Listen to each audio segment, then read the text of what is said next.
경찰청장님, 예. 네, 증인이라고 호칭하겠습니다. 네. 증인에 대한 피의자 신문 조서는 이미 증거로 다 채택이 됐습니다. 이 심판정에서도 사실대로 진술해 주시길 바라고요. 혹시 빠뜨린 부분이나 구체적인 부분에서 제가 여쭙는 말에 진실하게 증언해 주시기를 부탁드리겠습니다. 일의 가항입니다. 증인 2024년 8월 12일 용산 대통령실에서 피청구인 윤석열 대통령으로부터 임명장을 직접 수여받았지요? 그렇습니다. 혹시 그 당시에 대통령께서 증인에게 당부한 말씀 중에 기억나는 것 있습니까? 특별히 기억나는 건 없습니다. 예. 자, 생략하고 바항 묻겠습니다. 증인 경찰청 정보국장을 역임한 적도 있죠? 그렇습니다. 12.3 비상계엄 선포 이전에 증인이 수장으로 있는 경찰청에 정보국 차원에서 비상계엄에 관련된 정보가 수집된 것이 특별히 있습니까? 없습니다. 경찰청 대변인실에서는 매일 주요 언론 기사를 스크랩해서 청장인 증인과 주요 간부들에게 배포하고 있지요? 그렇습니다. 12.3 비상계엄이 선포된 날 아침에 증인이 보기에 특별히 전시나 사변 또는 국가 비상사태라고 할 만한 일이 있었습니까? 특별한 기억은 없습니다.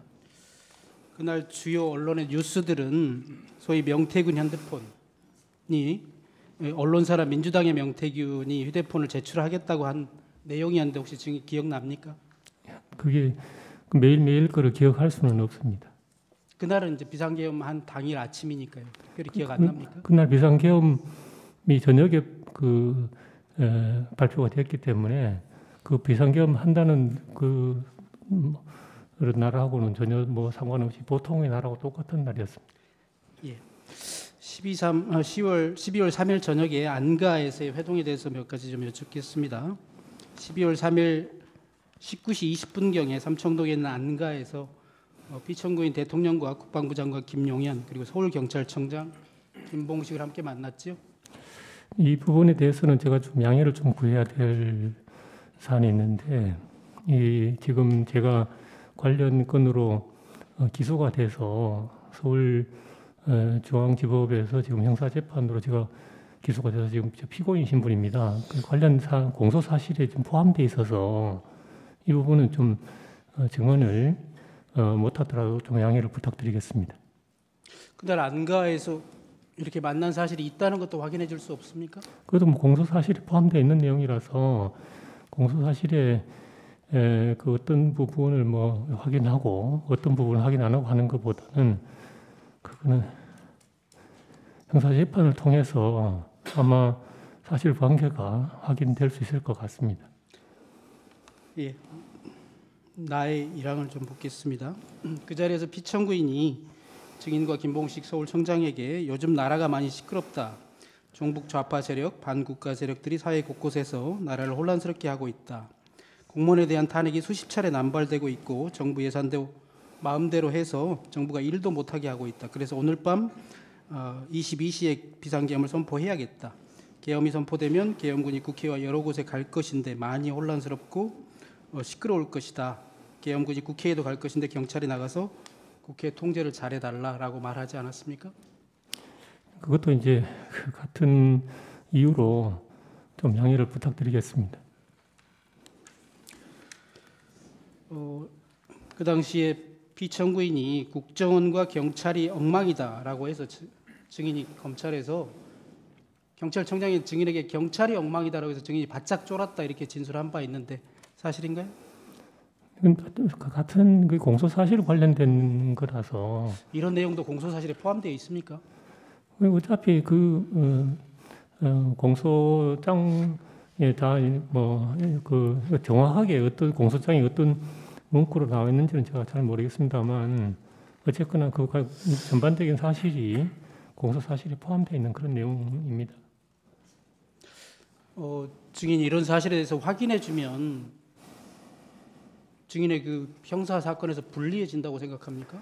그거는 불리할 수도 있고 그렇지 않을 수도 있는데 지금 제 형사 재판이 지금 공판 준비 기일 단계에 있고 제가 변호사로부터 들은 말에 의하면 아직 그 기록도 다 복사되어 오지 않았기 때문에 지금 검토할 수 있는 그런 상태가 아니다는 점을 좀 양해를 좀 해주시면 감사하겠습니다.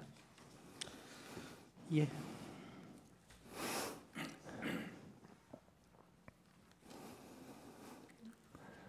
증인 그 안가에 갔던 것은 대통령이 불러서 저녁 식사를 하는 줄 알고 갔다가 사실은 저녁 식사도 하지도 못하고 불과 한 10분만 있다가 나왔는데 실제로 비상계엄이 선포되었고요. 증인은 결국 내란 주요 임무 종사죄로 구속 기소돼서 지금 재판을 받고 있습니다.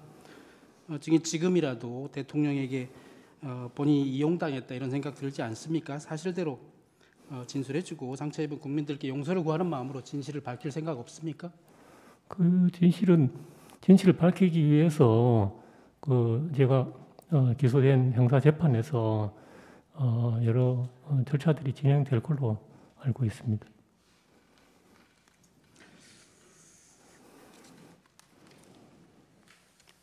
그럼 그 진실은 증인의 형사 재판이 끝나길 기다려야 된다고 생각하는 거예요?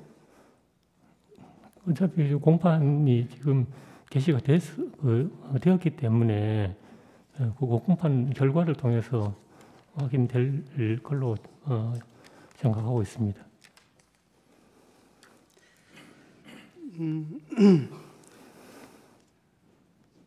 몇 가지만 더 여쭤보겠습니다.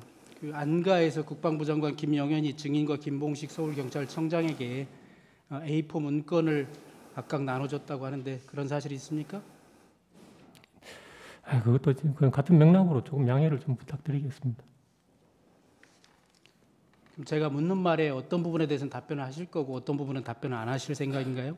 공소 사실과 관련된 부분은 제가 답변 드리기가 어렵습니다. 왜냐하면 중복해서 말씀드리지만 지금 기소가 돼서 공판이 지금 시작이 됐고 다분히 초기 단계인 준비 단계이기 때문에 제가 지금 어떤 증거에 대해서 어떤 결정을 내리기가 좀 쉽지 않은 그런 상태라는 점을 좀 양해를 부탁드리겠습니다. 예.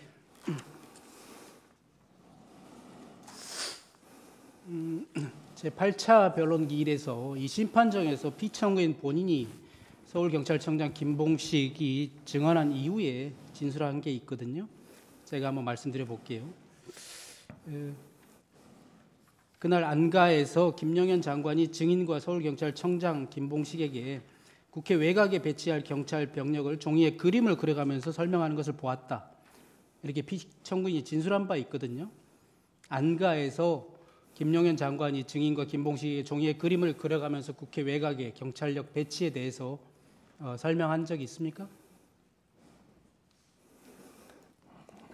그것도 공소 사실을 통해 가지고 확인될 걸로 생각합니다. 피청구인 본인이 이런 말도 했습니다. D타임이 되기 전에는 국회에서 너무 가까이 있지 말고 멀리 배치했다가 계엄이 선포되면 즉시 출동하여 배치하라는 말을 피청구인이 김영현 장관이 말하는 것을 들었다고도 했습니다. 이것도 답변 안 하시겠어요? 그런 사실이 있습니까? 그것도 사실은 그게 형사 재판을 통해서 확인돼야 될 내용입니다. 예. 이 8차 변론을 포함해서 이 재판이 진행되고 있는 것 증인 혹시 TV나 방송을 통해서 지켜보고 있습니까? 죄송합니다만 제가 지금 그 지난주에 그 1차 항암 주사를 맞고 지금 회복 기간이 있기 때문에 제가 사실은 제 건강 문제 외에는 뉴스라든지 이런 거를 팔로우하기가 어려운 상황이라서 전혀 좀 뉴스를 지금 안 보고 있는 그런 상태입니다. 네, 그 김봉식 서울경찰청장의 증언도 혹시 보거나 언론 보도를 통해서 확인한 사실이 없어요? 좀 방금 우리 말씀하시는 것 듣고 처음 들었습니다. 처음 들으셨습니까? 네. 사실은 이 내용은 증인이 검찰에서 10번 이상 조사를 10번 정도 조사 받으셨는데 그때도 나오지 않은 내용이었어요. 이 심판정에서 8차 변론 때 피청구인이 처음 얘기한 것이거든요. 증인도 증인 재판을 준비해야 되니까 이런 거 확인해야 되지 않습니까? 혹시 변호인을 통해서 확인한 바 없어요? 죄송합니다만 제가 여기 증인으로 출석하면서 성실하게 준비를 해 왔어야 되는데 사실은 제 건강이 그 정도까지는 여력이 없어서 일단은 제가 검찰에서 조사받았을 때까지 그리고 12월 3일 당일날과 관련된 여러 가지 제 기억하고 있는 내용을 성실하게 증언하기 위해서 나왔습니다.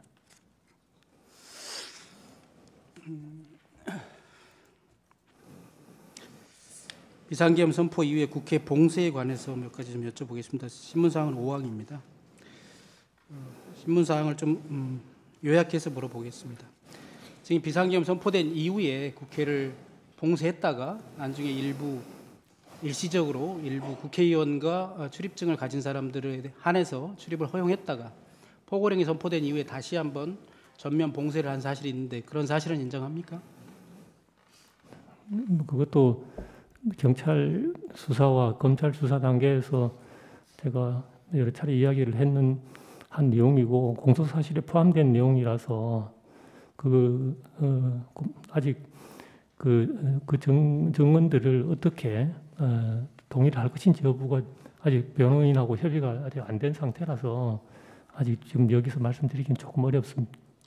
제 입장에서 좀 답답해서 말씀드리는 것인데요. 온 국민이 지켜보고 있거니와 또 증인 13만 경찰의 수장 아니었습니까? 증인이 있는 그대로 사실을 얘기한다면 증인의 형사재판에서도 불리하건 유리하건 법적인 판단을 받으면 되는 것이고 사실에 관한 것은 답변해 줄 수 있지 않아요? 형사재판 통해서 제가 사실대로 다 이야기를 하고 그것이 제가 책임을 회피할 생각은 전혀 없습니다. 사실은 사실대로 제가 밝히고 제가 책임을 져야 할 부분이 있으면 책임질 것입니다. 지금 검찰에서 조사 받을 때 매번 다 변호인 입회하에 조사 받으신 것은 맞습니까? 맞습니다. 예, 그리고 그때 질문에 사실대로 답변한 것은 맞아요? 이건 각 조서별로 제가 그렇게 다 서명 날인했습니다. 그리고 조사 받은 이후에 조서를 다 열람하고 서명 날인한 것도 맞지요? 그건 맞습니다. 주심은 여기서 일단 마치겠습니다. 예, 피청구인 주심문하십시오.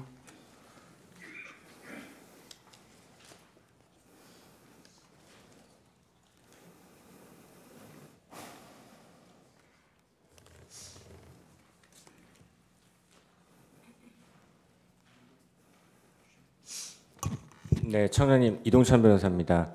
먼저 건강이 많이 안 좋으신 걸로 알고 있는데 어려운 걸음 해주셔서 감사드립니다. 청장님 2024년 1월경 혈액암 진단 받으셨죠? 그렇습니다. 네, 지금 증언하시는 데는 큰 문제가 없으십니까? 최대한 건강을 빨리 회복하려고 노력 중에 있습니다. 네. 증인께서는 2024년 12월 3일 비상계엄 선포 및 해제 이후 12월 5일 국회 행안위, 12월 9일 법사위에 각 출석하셨죠? 네, 그렇습니다. 표 하나 제시하겠습니다.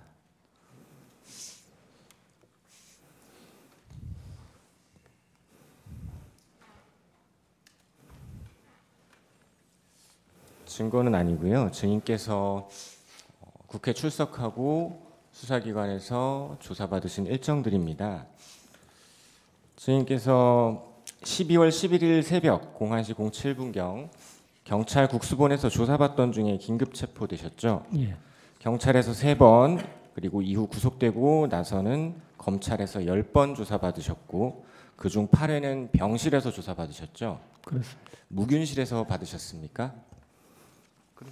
역격리실이라고 명명할 수 있겠습니다. 네. 조사 중에 폐렴까지 걸리고 백혈구, 후중구 수치가 원래 정상 수치 1,500에서 77까지 떨어지기도 하셨죠. 예. 검찰 조사 당시에 상황이나 분위기는 어땠습니까? 어떤 상황을 말씀하시는지 모르겠습니다만 건강이 매우 안 좋아서 조사받기 참 어려우신 상황이었을 것 같은데 그럼에도 불구하고 병실에서까지 이렇게 여러 번 조사를 받으신 이유가 있으십니까? 검찰에서 조사가 필요하다고 이야기를 했고 그리고 제 상황을 충분히 이제 설명을 했음에도 불구하고 필요하다고 해서 제가 거기에 응한 것입니다. 그러면 당시 경찰이나 검찰 조사 당시에 선망 증세가 혹시 있다던가 치료 중에 그런 건 없으셨습니까? 제가 여기 지금 조사 시간이 뭐 적게는 1시간부터 많게는 뭐 7시간까지 이렇게 되어 있습니다만 이 사이에 계속해서 휴식을 계속해서 취하면서 그리고 죄송합니다만 병원에 있을 때는 뭐 그 베드에 거의 뭐 누워서 조사받다시피 그렇게 했었습니다. 네. 증인께서는 계엄 당시에 불과 3시간도 안 되는 시간 동안 수많은 전화를 받으셨어요. 그렇죠? 네. 또 수많은 전화를 걸기도 하고 여기저기서 동시에 전화가 오기도 하고 경찰의 무전도 실시간으로 오갔을 테고 증인의 참모들부터 보고받고 또 지시 내리고 경찰청 간부들과 전국 시도경찰청 참석하는 국관회의도 주재하셨습니다. 맞죠? 예, 맞는데 그 경찰청장실에는 무전이 설치되어 있지는 않습니다. 네. 그러면 상황실에는 그 무공화 회의실에는 있습니까? 거기도 없습니다. 어쨌든 계엄 당시의 상황이 상당히 혼란스럽고 정신없는 상황이었을 것 같은데 맞습니까? 초유의 사태고 또 굉장히 엄중한 사안이기 때문에 예, 좀 많이 긴장했던 것 같습니다. 네, 당시 이렇게 온갖 전화 그리고 회의 주재하시고 혼란스럽고 정신없는 상황이었을 텐데 그리고 계엄 당시는 어떠셨는지 모르겠지만 수사기관에서 수사 받으실 때는 안타깝게도 건강이 더 많이 악화되셨던 걸로 알고 있습니다. 수사기관에서 진술하실 때는 그 계엄 당시의 상황을 명확히 기억해서 진술하셨습니까? 제가 사실은 경찰에서 조사를 받고 경찰에서 이제 구속영장이 발부되고 나서 갑자기 이제 폐렴 증상이 와서 그때부터 이제 건강이 급속도로 나빠졌습니다. 그런데 무슨 선망 증상이 있다든지 그 정도는 아니었고 두 가지인데 하나는 체력이 급격히 떨어져서 장시간 이렇게 집중하기 어려운 그런 상황이 하나고 두 번째는 호중구 수치가 급속도로 저하되면서 감염에 극히 취약한 그런 상황이 되었기 때문에 병원에서도 역격리 병실로 이제 별도로 입원시키는 그런 상황이 생겼던 것입니다.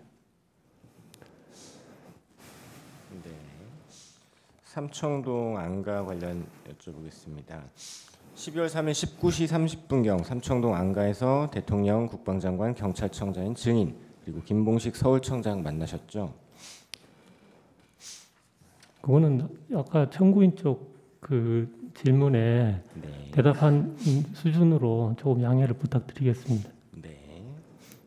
증인께서는 이 삼청동 안가에서 대통령으로부터 경찰이 중요하다, 치안 질서 유지를 잘 해줘야 한다 이 말씀은 들으셨습니까?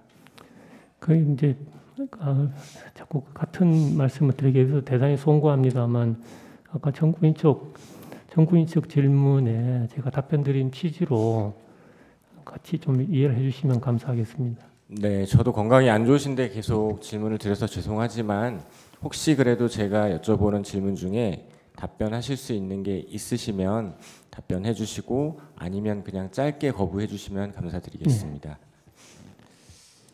안가에서 대통령이나 김용현 장관이 증인에게 국회를 봉쇄하려고 한다. 국회의원들이 계엄 해제 의결을 하러 못 들어가게 막아야 한다. 들어가려는 국회의원은 체포할 것이다. 이런 이야기 하신 적 있습니까? 그것도 죄송합니다. 예. 네. 그럼 국회를 봉쇄하려면 경력 몇 명이 필요하냐? 오늘 밤 경력 몇 명을 준비할 수 있느냐? 이런 얘기는 한 적이 있습니까? 같은 맥락으로 좀 양해를 부탁드리겠습니다. 네. 이건 좀 일반적인 얘기인데요. 증인 진술에 의하더라도 국회 울타리는 2.5km, 울타리도 낮아서 여성들도 쉽게 월담할 수 있는 곳이고 국회는 쉽게 통제할 수 있는 곳이 아니다. 출입문은 7개인데 문 하나 막는데도 5개 중대 300명은 필요하다라고 하셨었어요. 이건 맞습니까? 그것도 사실 뭐 공소 사실과 깊이 관련되어 있는 그런 내용이라서 예. 알겠습니다. 계엄 초기 국회에 투입된 경력은 5개 기동대 300명에 불과했었죠.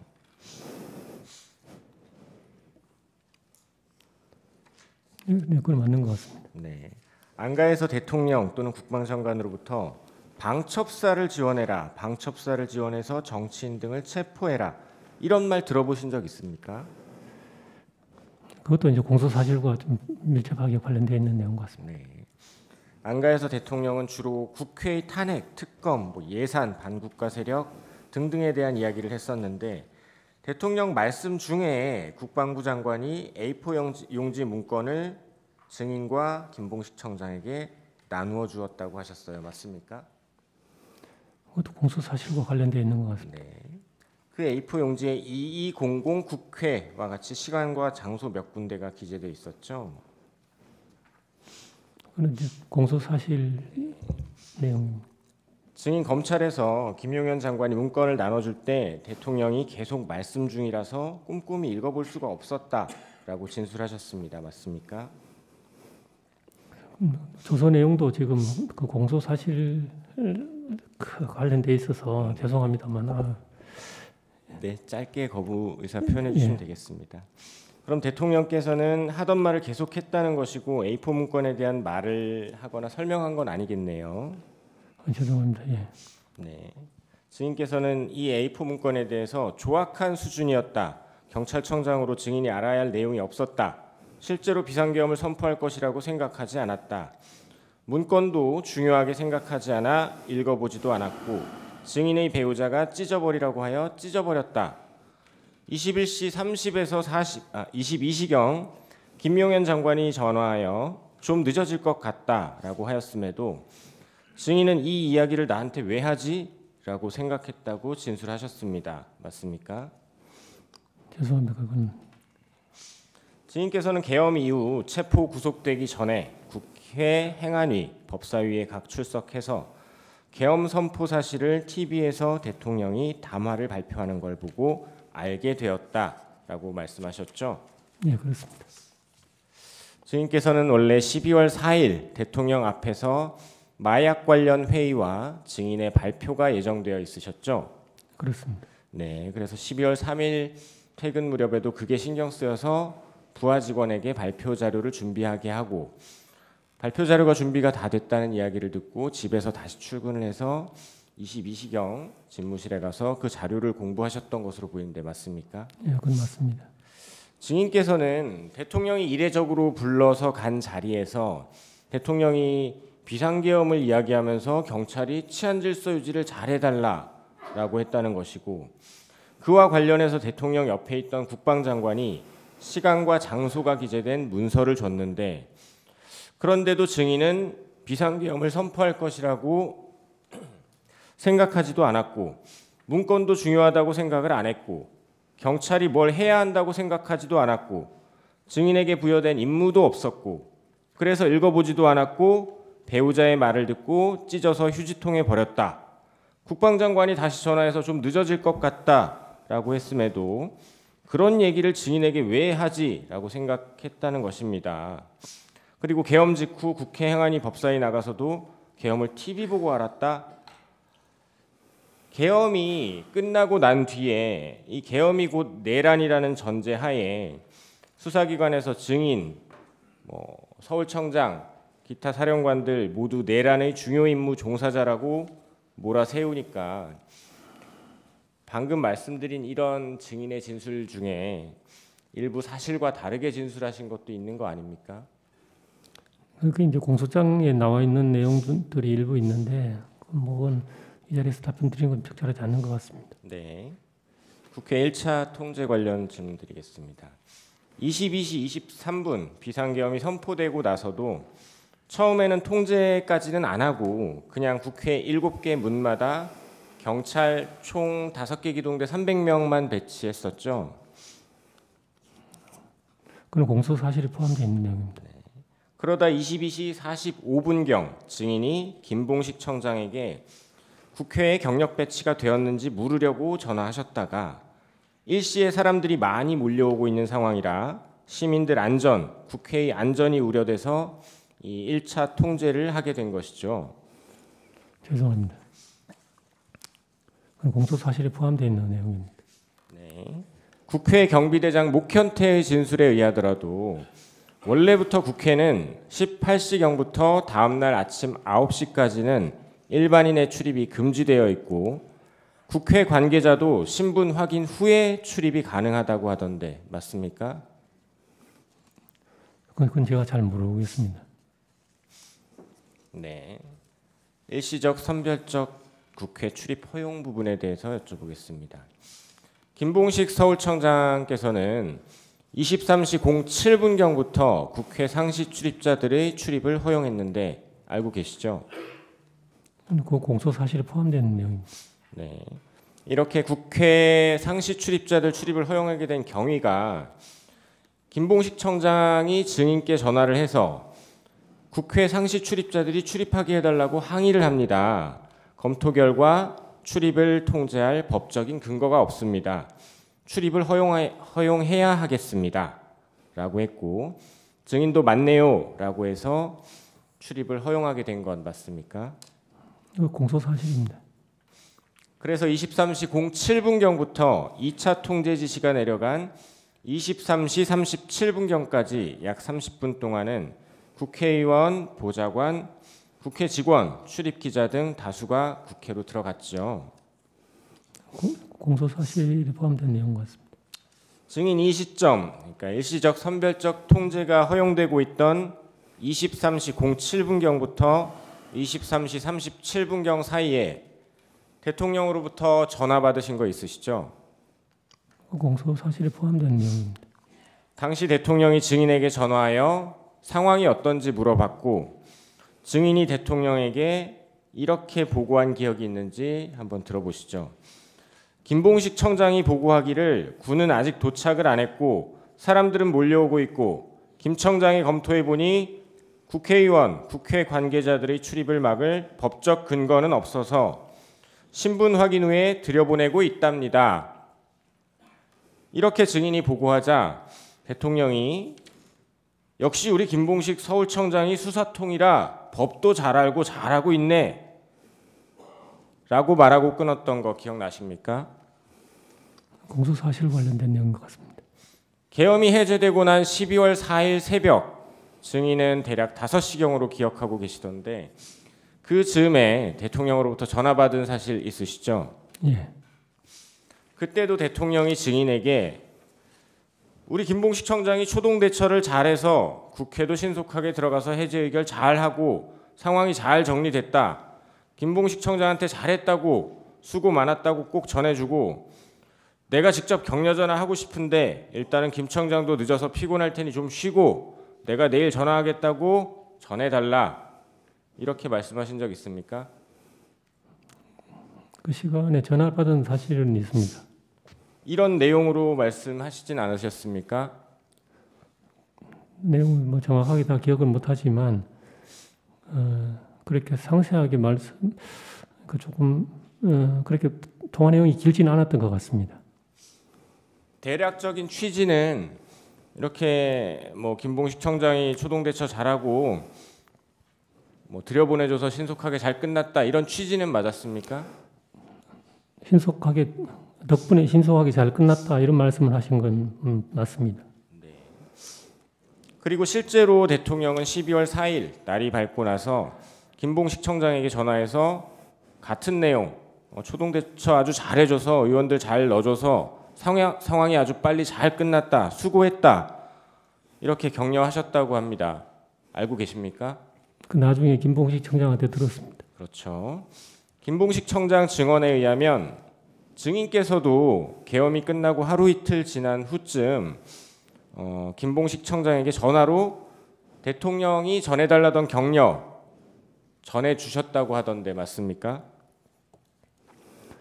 그때 김봉식 청장하고 통화는 한 것 같은데 구체적으로 무슨 이야기를 했는지는 제가 잘 기억을 못하겠습니다. 네, 대통령에게 김봉식 청장에게 증인께서 대통령이 잘했다 그러더라 대략 이런 취지의 말씀 전달하신 건 있습니까?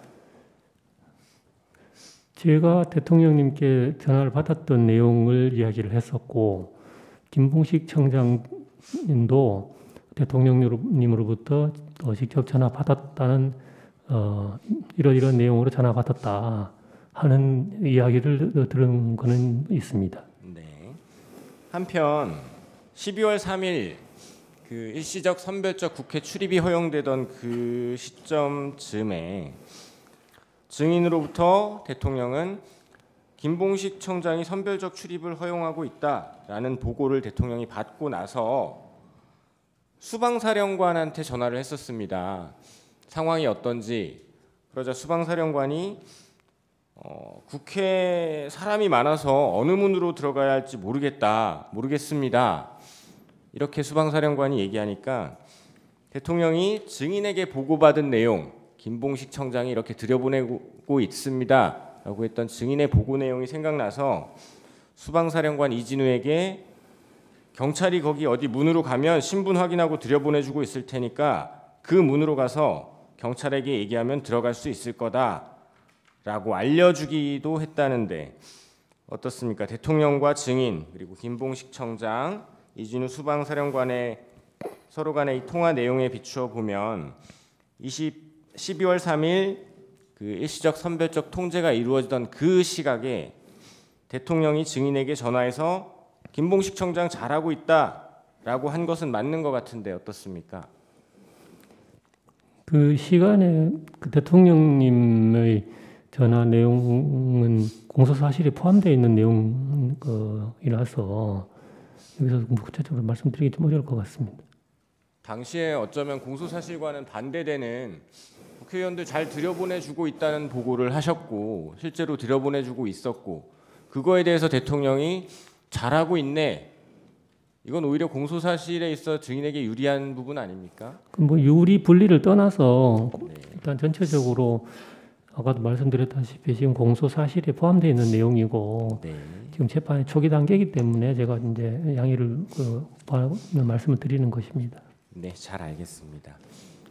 증인 선별적 출입을 허용하다가 23시 37분경 2차 통제하게 되셨죠? 예. 2차 통제하게 된 경위에 대해서 증인은 포고령 1호가 발령된 23시 23분 즈음 계엄사령관 박안수의 전화를 받고서라고 진술했던데 맞습니까? 그건 공소사실과 포함된 내용이네요. 당시 박안수는 포고령 1호가 발령된 사실을 알려주고 경력 증언을 요청했다고 하는데 맞습니까? 공소사실을 통해서만 확인될 것 같습니다. 증인은 검찰 조사에서 조사 회차가 거듭되는 과정에서 이 부분에 대해서 처음에는 모르겠다. 또 박안수가 셧해달라고 차단해달라고 했다라고 진술하다가 박안수 말이 맞을 수도 있다. 즉 셧다운이 아니라 경력 증언을 요청했을 수도 있다. 증인이 착각했을 수도 있다라고 진술했던데 박안수가 증인에게 국회를 셧해달라, 차단해달라고 한 게 맞습니까? 아니면 박안수 말대로 경력 증언을 요청한 게 맞습니까? 그것도 아니면 당시 상황이 혼란스러워서 기억이 명확하지 않으신 겁니까? 일단 경찰 검찰 조사에서 제가 기억나는 대로 증언을 했었고 진술을 했었고 그 부분은 이제 앞으로 공소사실을 통해 가지고 확인돼야 될 내용인 것 같습니다. 네, 증인 건강이 많이 안 좋으신 것 같아서 한 두세 가지만 묻고 정리하겠습니다. 그 1, 2차 국회 통제 상황을 되짚어 보면 결국 증인이나 김봉식 청장이나 사람이 한꺼번에 많이 몰리는 상황에서 우발 대비, 질서 유지, 시민 안전을 위해서 경찰을 투입하고 선별적으로 출입시키다가 사람이 너무 많이 몰려서 통제도 했던 것으로 보이고 이것은 증인께서도 설명하고 잘 알고 계시듯이 경찰이 사람들이 많이 몰렸을 때 당연히 해야 할 경비 업무를 수행하신 것으로 보입니다.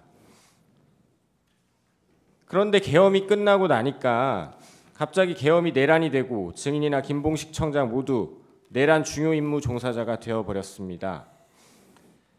비상계엄 당시에 증인 내란이라는 생각을 조금이라도 해보셨습니까?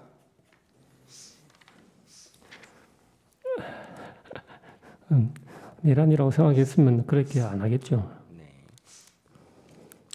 증인 비상계엄 당시에 대통령으로부터 전화 받을 때 비화폰으로 받으셨죠? 예, 그날 대통령 말고 증인에게 비화폰으로 전화 건 사람 한 명 있습니다. 맞습니까? 예, 박안수 계엄사령관이 국방부 장관의 비화폰을 빌려 포고령 발령 즈음 증인에게 전화했던 바로 그 전화 한 통입니다. 맞습니까? 맞습니다.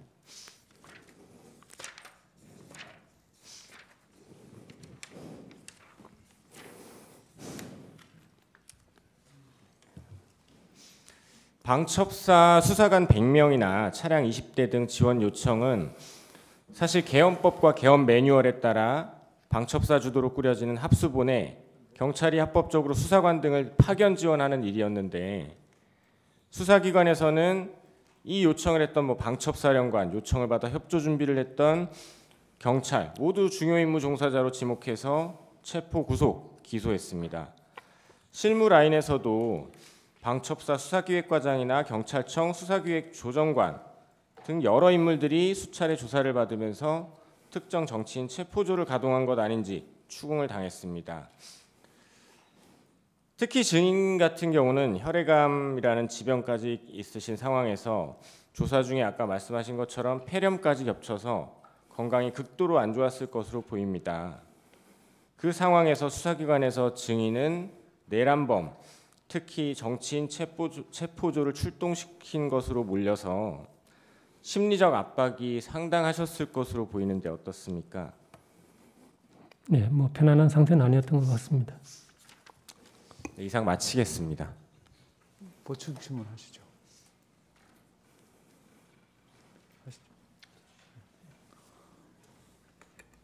저 증인 박현수 국장 아시죠? 예, 알고 있습니다. 행안부 경찰국장. 그렇습니다. 12월 4일 아침 6시 23분에 증인이 박현수 국장한테 전화를 해서 14분 35초 동안 통화를 한 기록이 있어요. 예, 통화했습니다. 무슨 얘기 하셨나요? 전체적으로 어제 간밤에 있었던 이야기들을 좀 나누었고, 어쨌거나 제가 경찰청장으로서 계속 직을 수행하는 것이 적절하지 않은 것 같아서 면직 절차를 좀 밟아달라. 그 이제 출발이 행안부 경찰국이기 때문에 그렇게 이야기를 했었는데 박현수 국장이 강력하게 만류를 해서 그러면 뒤에 따로 만나서 이야기를 좀 하자. 그러고 이제 마무리 짓고 전화를 끊었습니다. 박현수 국장 말에 의하면 증인이 이런 얘기했다는 거예요. 증인이 대통령의 지시를 정면으로 거부하였고 대통령께 죄송하다고 얘기를 했더니 대통령이 덕분에 빨리 잘 끝났어 라고 얘기를 해서 그게 상당히 좀 뼈가 있는 말로 알아들어서 내가 이런 상황에서 어떻게 경찰청장을 하냐 이런 얘기를 박현수 국장한테 했다고 그러는데 그런 얘기 한 적이 있나요? 뼈가 있다는 말은 제가 한 적이 없고요. 네. 인간적으로 죄송한데 이런 상황에서 제가 경찰청장직을 계속 수행하는 것이 바람직하지 않은 것 같다. 그래서 면직 절차를 좀 밟아줬으면 좋겠다. 이렇게 제가 이야기를 했었던 겁니다. 증인이 아까 박안수 계엄사령관한테서 전화를 받은 적이 있다고 하셨잖아요. 전화를 받았습니다. 전화를 받았는데 증인이 협조 안 해줬죠. 결과적으로 그렇게 됐습니다. 네? 결과적으로 그렇게 됐습니다. 네. 그리고 여인영 방첩사령관이 전화를 했는데 그때도 증인이 협조 안 해줬죠. 예. 네, 이상입니다. 주신문 하십시오. 추가 신문 하십시오. 예. 증인 공소사실과 상관없는 얘기를 한번 여쭤볼게요. 예. 최근 보도에 따르면 정보사 100여 단이 계엄 하루 전인 12월 2일에 경찰청에 범죄 경력 조회를 할 수 있는 폴 조회 권한을 복구해달라고 정식으로 공문을 보냈고 경찰청이 이를 복구해줬다고 하는 기사가 있었습니다. 증인 혹시 알고 있어요? 죄송합니다. 못 봤습니다. 기사를 못 봤어요? 예, 기사도 못 봤고 예. 그 내용을 보고받은 적이 없습니다. 경찰청장이 증인에게 타 기관의 협조 요청에 대해서 보고조차 하지 않습니까?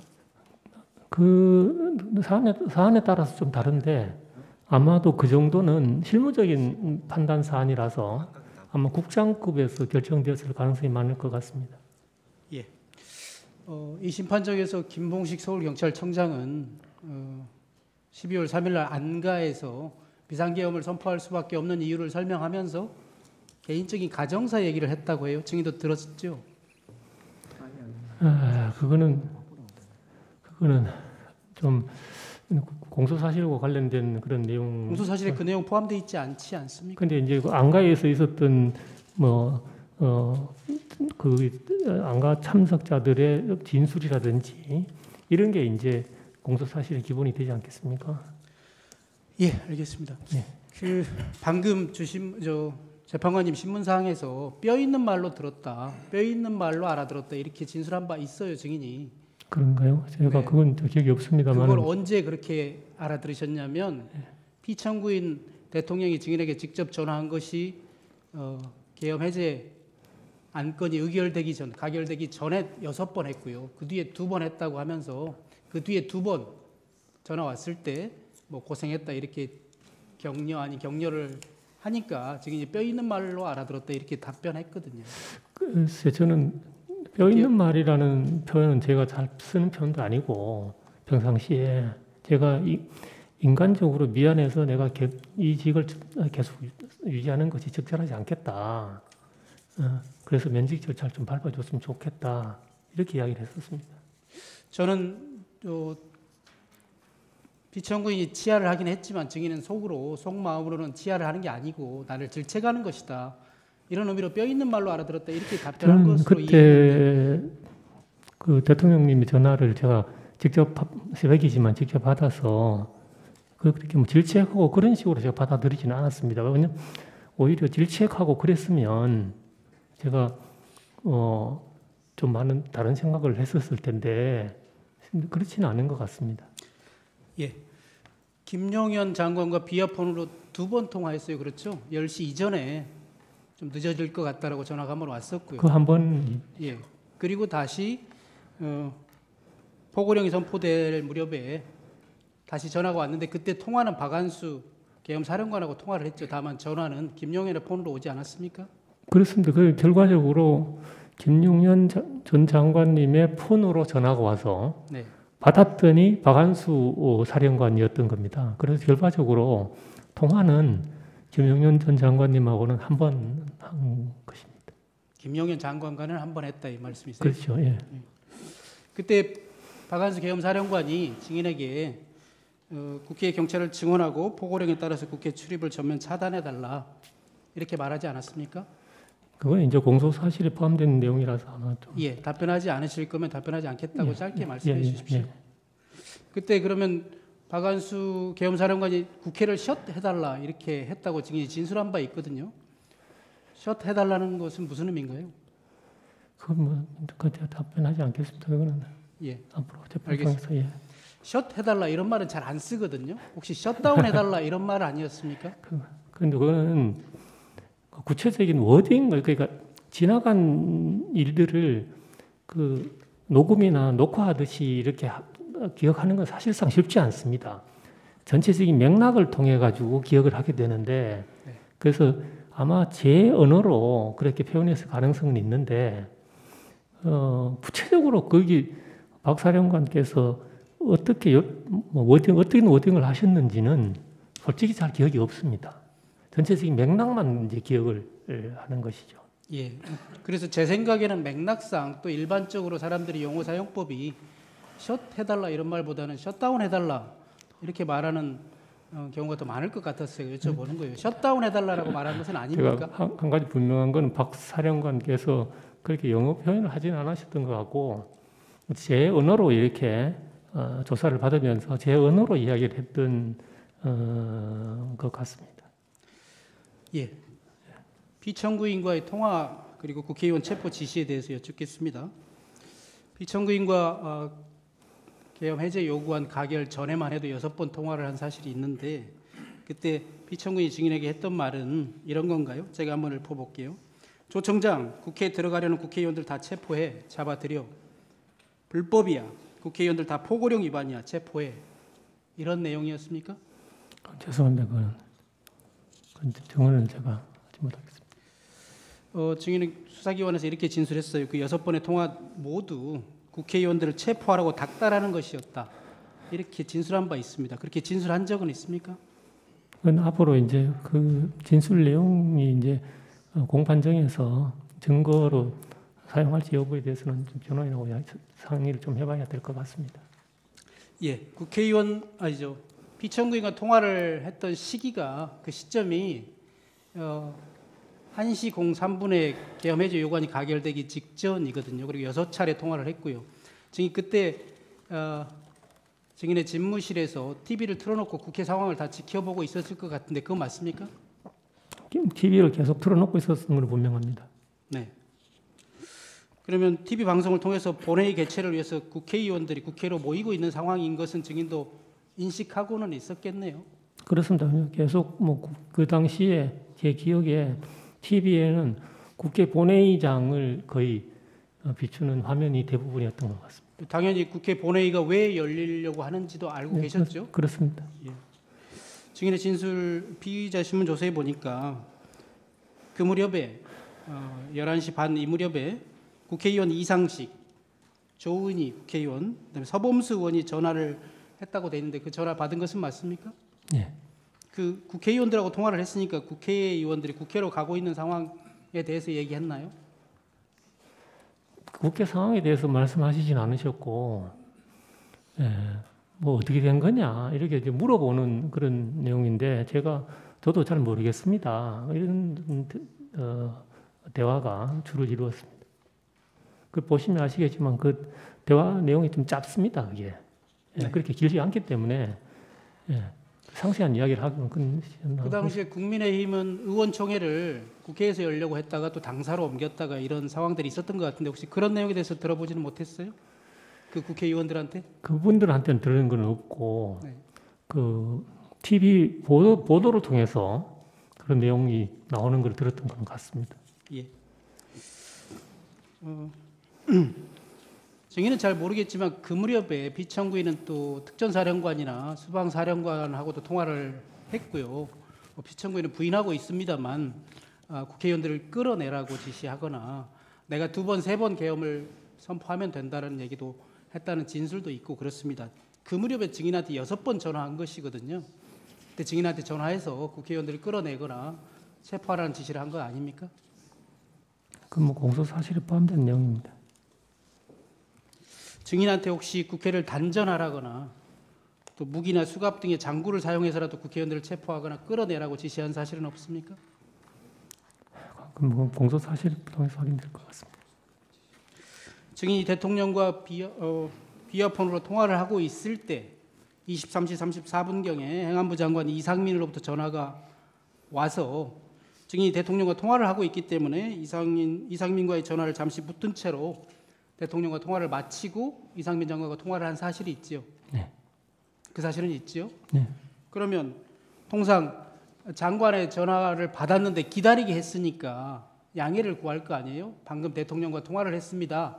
기다리게 죄송합니다. 이렇게 양해를 구한 사실이 있습니까? 그렇게 양해를 구하진 않았고 이제 그 전화를 받고 장관님 죄송합니다 이렇게 말씀드리니까 장관님이 뭐 별다른 말씀 없이 이렇게 말씀을 이어가셔서 대통령님과의 어떤 뭐 통화라든지 이런 말 이야기는 전혀 없었습니다.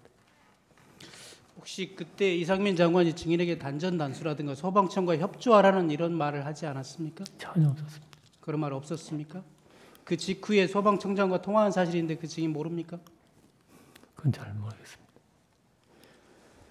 통화를 이상민 장관과 통화한 직후인데요. 23시 36분경에 증인이 김봉식 서울청장에게 직접 전화해서 다시 국회를 봉쇄하라고 지시했는데 그런 사실은 있지요? 그건 이제 공소 사실에 포함된 내용입니다.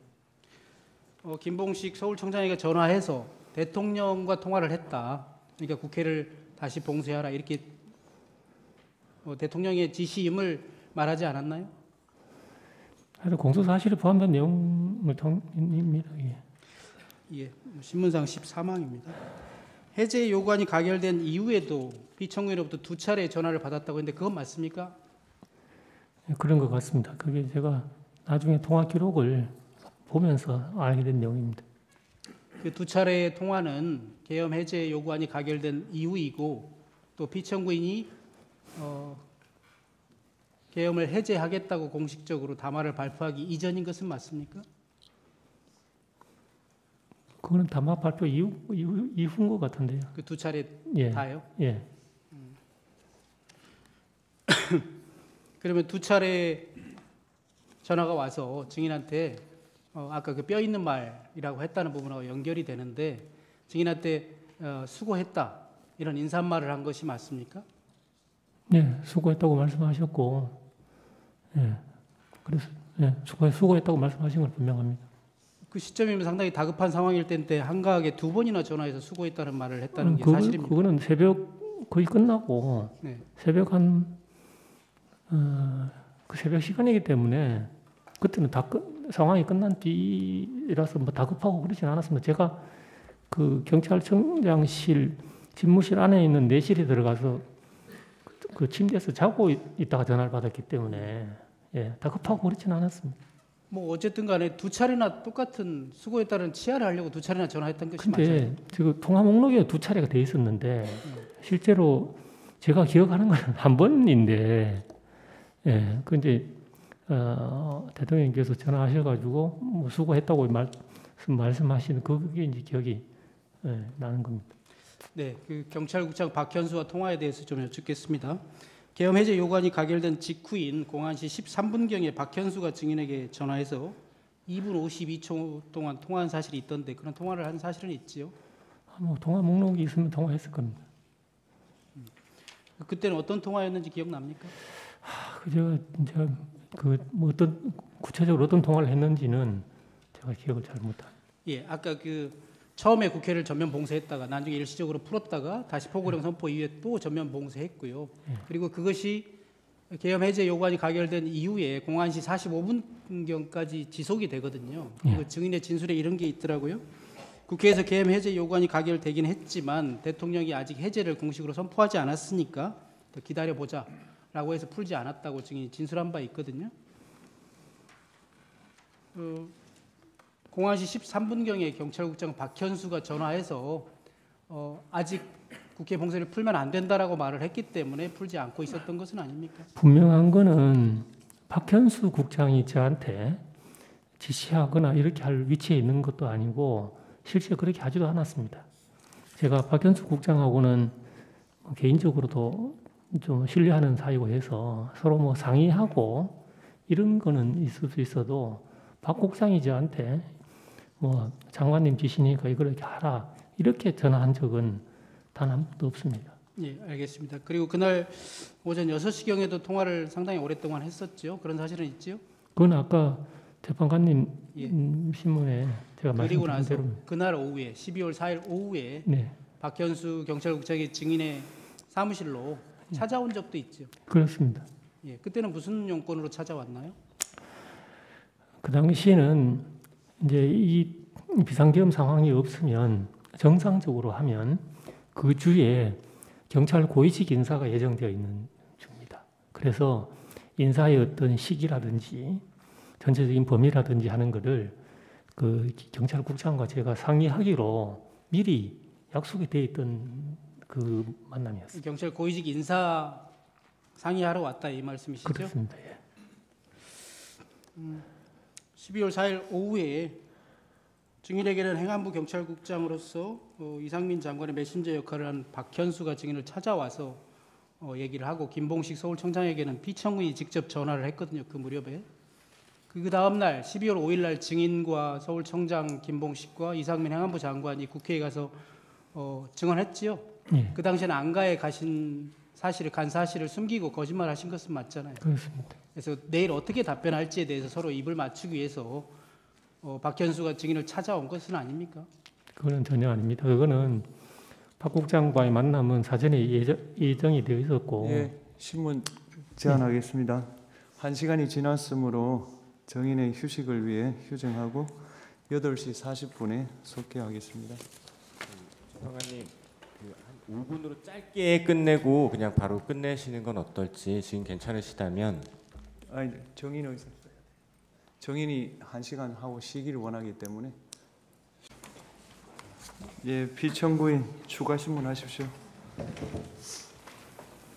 시간 기재한 거 그냥 하나 띄워놓고 설명의 편의를 위해서 여쭙겠습니다. 포고령이 발령된 게 대략 23시 23분, 그리고 계엄이 해제된 것이 01시 03분입니다. 증인께서는 12월 3일부터 12월 4일까지 사이에 대통령으로부터 비화폰으로 총 8회의 전화를 받았고, 그중 앞의 6번은 포고령 1호가 발령된 23시 23시 이후부터 국회의 해제 의결이 있었던 01시 03분 사이, 그리고 뒤에 2번, 앞에 6번 말고 뒤에 2번은 계엄 해제 이후 증인이 내실에서 잠을 자고 있던 05시경이라고 하셨습니다. 그건 맞습니까? 제가 전화 내용은 물어보지 않겠습니다. 시간만 여쭤보겠습니다. 정확한 시간은 모르겠는데 하여튼 그 뒤에 온 거는 새벽인 거는 확실합니다. 그리고 증인이 이렇게 6번, 2번을 나눠서 기억하는 이유에 대해서 12월 4일 낮에 증인이 비화폰 통화 목록을 지우려고 확인했을 때 계엄 당시 대통령으로부터 온 전화가 6번, 6회의 통화와 2회의 통화가 나누어져 있었고, 그 나누어진 이유가 중간에 다른 통화가 끼어 있었기 때문이라고 진술하셨는데 그건 맞습니까? 그걸 이렇게 진술하지는 않은 것 같은데요. 그렇게 진술 안 하셨습니까? 하여튼 그 나눠져 있었고 그게 나눠져 있었던 이유에 대해서는 제가 잘 모릅니다. 네. 예. 증인 박안수 계엄사령관으로부터 그 국방부 장관 비화폰 빌려서 걸었던 전화, 증인에게 걸었던 전화, 박안수한테서 받은 첫 번째 전화였죠. 박안수로부터 사건 당일 3번. 예. 그 첫 번째 전화가 포고령 발령 시점, 즉 23시 23분 경이었죠. 포고령 관련 전화였는데 맞습니까? 그거는 공소사실 관련된 내용이라서 정확하게 제가 네네. 대통령으로부터 왔던 첫 번째 전화는 그 아까 일시적 선별적 출입을 허가하던 그 즈음에 잘하고 있다는 그 전화입니까? 근데 그건 공소사실에 포함된 내용이기도 하고 잘 기억도 없고 그렇습니다. 그러면 대통령으로부터 온 전화, 박안수로부터 온 전화, 그 국방부 장관 비화폰으로 걸었던 전화, 그 2개 중에 어느 게 먼저입니까?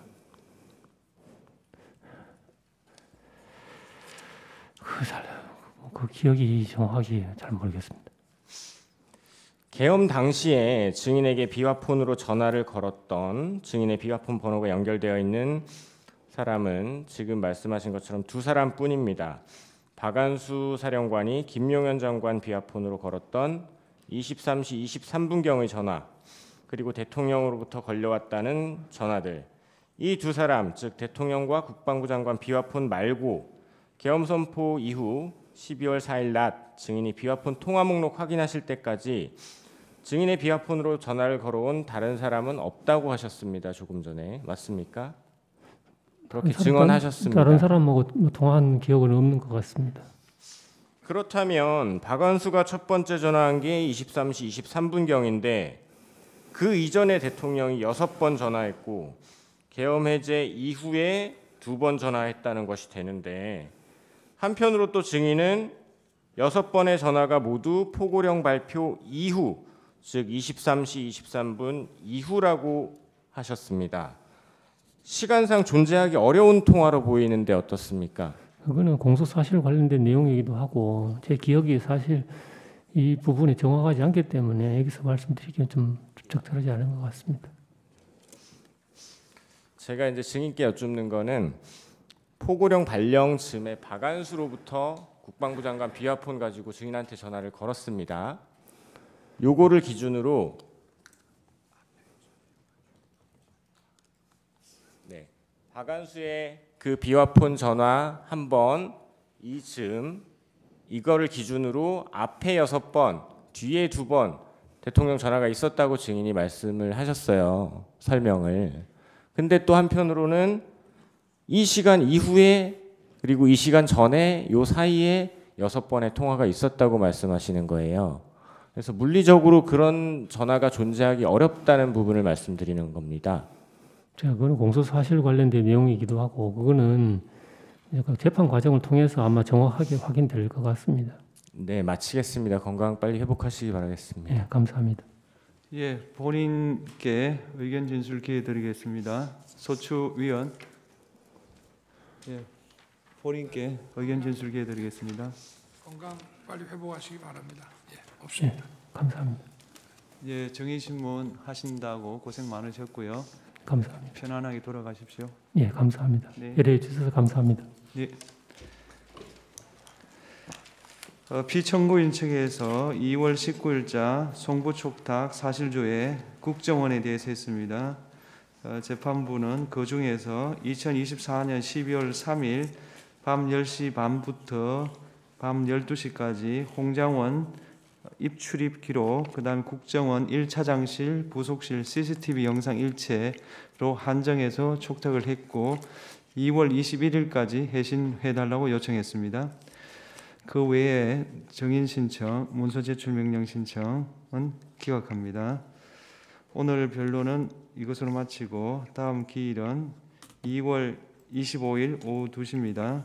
그날은 증거 채택이 되었으나 증거 조사를 하지 않은 증거 조사를 포함하여 양측 대리인들의 종합 변론과 당사자의 최종 의견 진술을 듣는 절차를 진행하겠습니다. 청구인 측에서 증거 조사를 포함한 종합 변론에 어느 정도 시간이 필요하십니까? 예, 1시간 반이면 1시간 충분하겠습니다. 피청구인 측에서는 어느 정도 시간이 필요하십니까? 최종 피청구인 의견 발표 시간 빼고 대리인 시간만. 예, 대리인 시간만입니다. 저희는 2시간은 필요할 것 예, 같습니다. 그러면 청구인, 피청구인 각 2시간 증거 조사 변론 포함입니다. 그 다음에 소추위원과 피청구인 본인께 최종 의견 진술 기회를 드리는데 이때는 시간 제한을 하지 않겠습니다. 오늘 재판 이것으로 재판장님, 네. 최종 기일 지정과 증거와 관련된 것에 따라 3분만 의견 하십시오. 선거는 국민 주권 실현의 통로이고 대의제 민주주의의 근간입니다. 선거에서는 무엇보다 국민적 신뢰가 중요하다고 할 것입니다. 이 사건 계엄과 선거 시스템 점검 지시의 정당성과 관련해서 첫 번째 서버에 대한 감정 신청, 두 번째 투표관리관, 투표사무원 등에 대한 증인 신청, 세 번째 투표자 명부에 따른 실제 투표자 수 일치 여부에 대한 세 차례의 검증 신청이 모두 기각되었습니다. 독일 연방헌법재판소에 따르면 예단적 증거 평가는 증거 신청을 배척하는 사유가 될 수 없다고 합니다.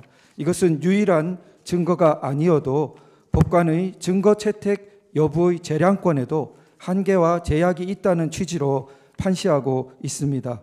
이상 말씀드렸던 증거 신청은 실기한 것도 아니고 모색적 증거 신청도 아니며 부적절한 증거 신청이라고 보기도 어렵다고 하겠습니다. 오히려 유일한 증거 방법에 해당될 여지가 크다고 하겠습니다. 이 사건 주요 쟁점과 관련된 필수적 증거 조사 신청에 대한 부분이 기각되었던 바, 이것이 재판의 결과로 어떻게 기결되냐 하는 것은 대한민국의 법치와 헌법 질서의 미래에 있어서 너무나 중요한 함의를 갖는다고 하겠습니다. 이런 점을 깊이 통촉하여 주시기를 요청드립니다. 내일 평의 때 논의해 보겠습니다. 예. 방금 2시간을 말씀드렸는데 서중조사 시간으로 예. 최종 의견 발표만 2시간을 주시고요. 서중조사 시간 한 30분 추가로 그날 상황에 따라서 탄력적일 수는 있겠지만 우선 좀 그러면 이렇게, 예. 증거조사 빼고 2시간 달라 이 말씀이죠? 그럼 그렇게 하겠습니다. 서정 요지 진술 동영상 재생에 관한 거는 그대로 인정해드리고 그 외에 종합 변론 시간으로만 청구인 2시간, 피청구인 2시간 그렇게 해드리겠습니다. 예, 이상 재판 마치겠습니다.